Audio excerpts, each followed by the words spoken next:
The second year of the Ultimates start here. Time is of the essence, and no one knows that better than Iron Lad. With the Maker set to be released in 6 months, it's time to kick off new, more daring actions. Enter Ultimates 3.0, Ultimates Volume 4, Issue 12. A diabolical genius known as the Maker used time travel to create his ideal Earth by systematically preventing anyone from ever becoming a superhero and by establishing a secret council of supervillains, the Maker's Councils that rules the world from the shadows. But now the Maker is gone, locked away for the next 6 months by inventor Howard Stark. Howard's teenage son Tony took on the codename Iron Lad and began recruiting a network of heroes to fight back against the Maker's Council and prepare for the Maker's return.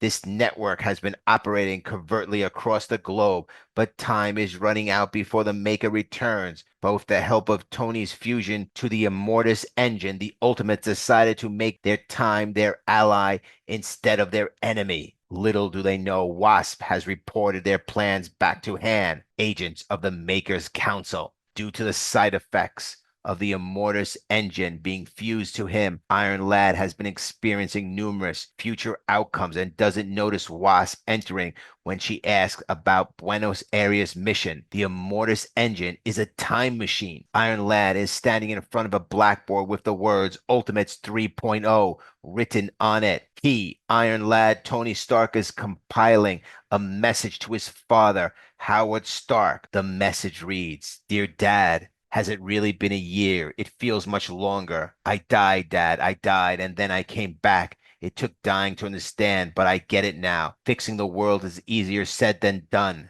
Ultimates version 3.0. But the third time's the charm, right? Failure is what comes before success. What we realized was that we were still looking to the past for all our inspiration, our symbols, our methods, even our names. We're done with that now. We can no longer be slaves to a stolen past. What was lost is lost forever. From now on, we look to the future for inspiration." Tony Stark, still compiling the letter to his dad, continues. "That means we have to keep discovering who we are on our own terms. We have to answer the questions everyone's been asking. The Ultimates, it's not a team, it's not a league. It's not a corporation. It's not just a network or an army. The Ultimates is a movement." Meanwhile, Iron Lad, American Chavez attend secret rallies, standing before crowds. They both deliver the same message. You are all Ultimates now, every one of you. The only question is, do you want your future back? At the Red Skull stronghold atop of Mount Johannan, Iron Lad leads a bold assault against the Red Skull gang. Despite the victory, Captain America is unable to extract any intel on the whereabouts of the Grand Skull. Meanwhile, Tony Stark's letter to his father, Howard Stark, continues. "I can practically hear you scoffing across time and space. You were always so proudly and loudly post-politics. You thought my idealism was childish, just a phase. I grow out of it. In your world, only irony could be sincere, and look where that got us." Tony Stark continues his message to his father. Still, there are lessons to be learned from the past or relearn, lessons your generation forgot. Luckily, we found some good teachers, men of conviction, men who know what it means to stand for something and against something. He's clearly referring to Captain America, who now stands tall in silent resolve. Tony continues, "We can't just burn their flags, raid their fortresses, or confiscate their resources.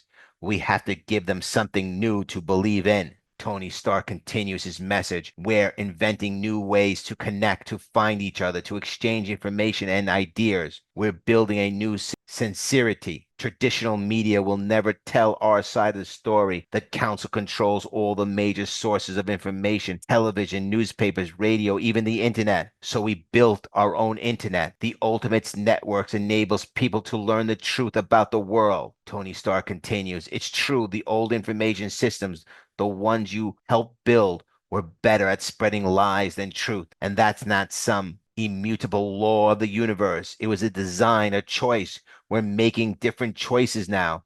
Picture it, Dad. Instead of systems built for consumption controls or reimagined communities are designed to maximize human flourishing, cooperation over competition, strengthening connection, educating, and organizing. It's only been a little over a month, but I can already see the difference.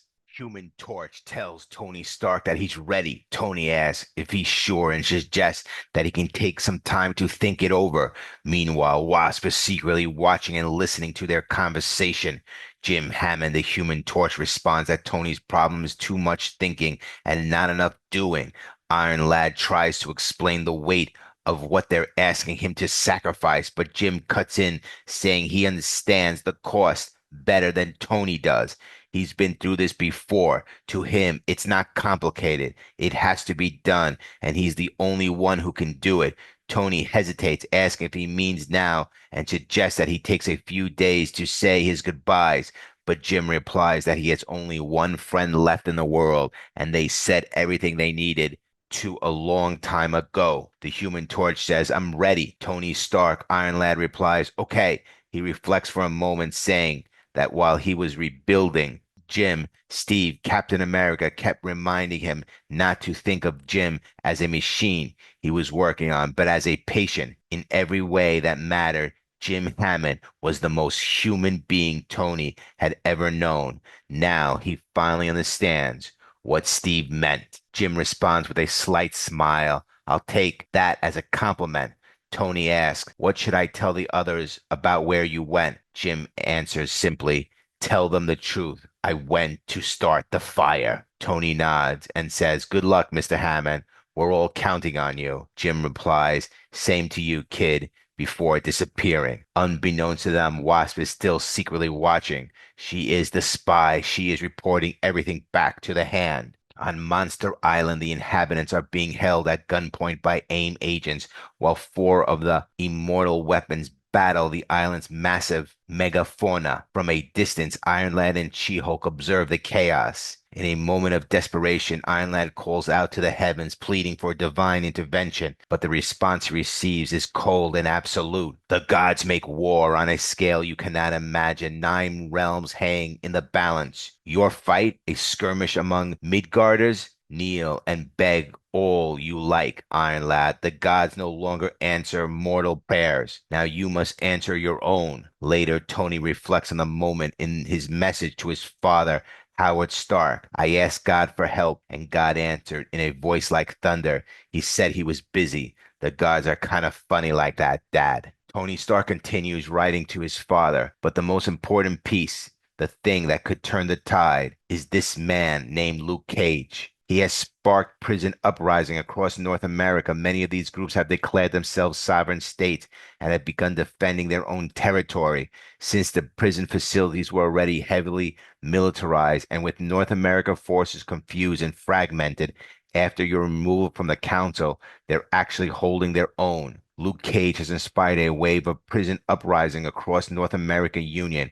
In one of the newly liberated facilities, Iron Lad, Luke Cage, and Danny Rand now teach a class together.